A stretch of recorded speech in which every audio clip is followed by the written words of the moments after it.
oògùn fún ọkùnrin tí àtọ̀ ẹ̀ ò lè dọ́mọ́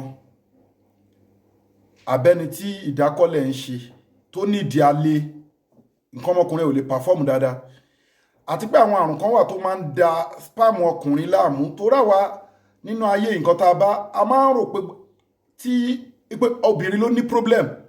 tó bá ti dọ̀rọ̀ ọlọ́mọdé a máa ń rò pé àwọn obìnrin ló ní problem ọkùnrin máa ń ní problem tẹ́ bá ti jẹ́ couples tó lọ́ máa lọ máa wò pé ìyàwó ẹ̀ nìkan ni ìwọ náà máa lò tọ́jú ara ẹ lọ ṣẹ́ẹ̀kì ara ẹ ọkùnrin máa ń ní pírọ́blẹ́mù gan àmọ́ tóbìnrin ló hàn tá a dáyé bá ẹ ṣàṣìjẹ́ fóbìnrin kó lè lóyún ẹsẹ̀ kìnnì kan sí kó lè ṣe kìnnì kan ẹsẹ̀ kìnnì kan ẹsẹ̀ mẹ́sìsì ẹ̀ ò ṣe kìnnì kan kìnnì kan ọkùnrin náà ní pírọ́blẹ́mù o gbọ́ gbogbo àwọn àrùn tó máa ń da spam ọkùnrin láàmú tí ò kì í jẹ́ kó lè dọmọ àbí nǹkan ọmọkùnrin ẹ̀ kì í gbéra dáadáa kò lè pàfọ́ọ̀mù dáadáa òun fẹ́ street láàárọ̀ yìí wàá bá mi wá àlùbọ́sà eléwé mo fẹ́ ṣiṣẹ́ yẹn láàárọ̀ yìí ni bó ṣe wà yìí àlùbọ́sà eléwé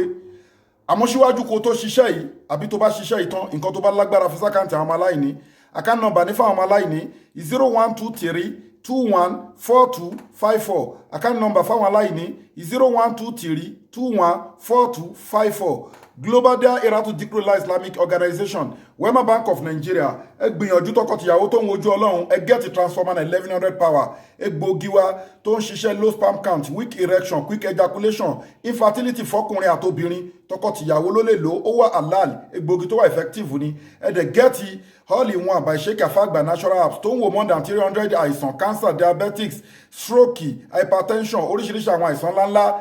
ó lọ́wọ́ ayé nú lẹ́sẹ̀ ayé nú ó forí kókó aláǹtakùn ó ń jẹun lójú oorun ó ní ìbálòpọ̀ ojú oorun